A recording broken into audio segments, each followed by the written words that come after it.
श्री स्वामी समर्थ. आमच्या इथे तळेगावमध्ये जवळच आहे स्टार बाजार. स्टार बाजार जवळ आहे म्हणताच आम्ही गेलो तर स्टार बाजारमध्ये थोडीशी खरेदी करायला. स्टार बाजारमधून काही थोड्याशा भाज्या घेतल्या आणि माझ्या मुलाचं चाललं होतं की मम्मी गाडी घ्यायची. लहान मुलं म्हटल्यावर हट्ट तर करणारच. मुलं माझा मुलगा बघत होता वेगळ्या गाड्या. मग तो गाड्या पाहत होता.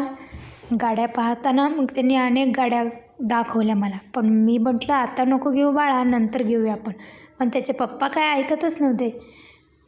त्याचे पप्पा म्हणले चल त्याला घेऊया गाडी, मग बघू आपण पुढं काय झालं.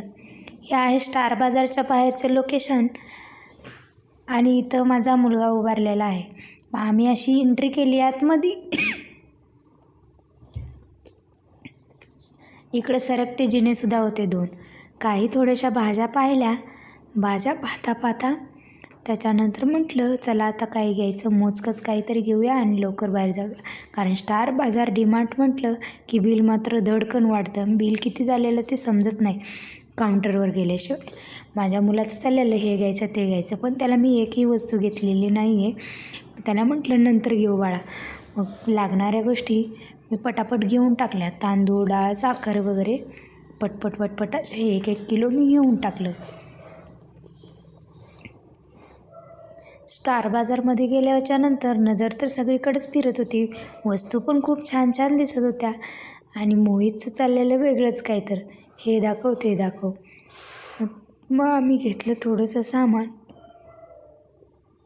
मग माझं चाललं होतं थोडं सामान घ्यायचं. सामान घेत असताना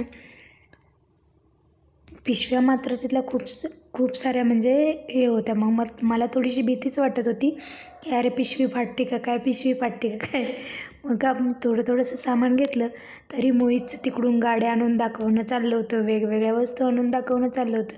त्याचा हट्ट चाललेला की एकतरी मम्मीने गाडी घ्यावी, पण मी काही त्याला गाडी घेतली नाही. मग मोहितच्या पप्पासाठी एक छोटीशी बॅग घेतली आणि थोड्याशा भाज्या आणि थोडा किराणा घेतला आणि म्हटलं चला आता लवकर आपण बाहेर पडूया. तर मोहितला एक बॉल पडलेला दिसला. तो बॉलसोबत खेळायला लागला. त्याच्यानंतर आम्ही इथं गेलो मॅगी घ्यायला. मॅगी घेतली. मॅगी पण खूप वेगळ्या व्हरायटीच्या होत्या. मॅगी घेतली. नंतर अर्धा किलो शेंगदाणे घेतले. असं बरंचसं सामान आम्ही पटपट घेतलं. अर्धा तास तर आम्ही स्टार बाजारमध्ये फिरतच होतो. हे बघायचं ते बघायचं. कारण गेलं की नजर हटत नाही. ही वस्तू सगळ्या घेऊशा वाटतात आणि मग नंतर कळतं की अरे बापरे एवढ्या महाग आहेत असं होतं. मग त्याच्यामुळं आम्ही घरातून जातानाच ठरवून गेलो होतो की काय घ्यायचं काय नाही घ्यायचे. इथं आहेत छान अशा सगळ्या भाज्या. कांदापात होती तिथं 7 रुपयाला. मग पाहिली आम्ही कांदापातसुद्धा घेतली. आळूची पानं होती तिकडं 10 रुपयाला एक जुडी. म्हणजे स्वस्त होत्या भाज्या तिथं खूप छान. मोहितचं चाललेली रडारडी की मम्मी एकतरी काहीतरी वस्तू घे. म्हटलं नाही चला जाऊ. मग त्याच्यासाठी मी ब्लॉग्स बघत होते, पण त्याला ब्लॉग्स नाही आवडले. मी पाहिली त्याच्यावरची किंमत आणि ब्लॉग्स ठेवले. तिथं तो रुसून बसला आणि रडायला लागला. म्हणतो मला की मम्मी फॅन तरी घे. मी म्हटलं अरे नको, हा फॅन काय उपयोगाचा आपल्या, फॅन तर तो चालणार नाही, नको घेऊ फॅन. तसंच त्याला ओढत पुढं नेल्याच्या नंतर तरी पण तो काही वस्तू पाहणं थांबवतच नव्हता. परत डोक्यात आलं की अरे काय चाललं आहे हे. त्याला म्हटलं बॅडमिंटन घे, बॅडमिंटनने आपण दोघं खेळू. मग तो बॅडमिंटन पण घ्यायला तयार नाही. मग म्हटलं आता काय करायचं. त्याचं येऊन जाऊन लक्ष चाललं होतं त्या फॅनकडं. फॅनच घ्यायचा होता त्याला. फॅनसाठी लागला खूप रडायला.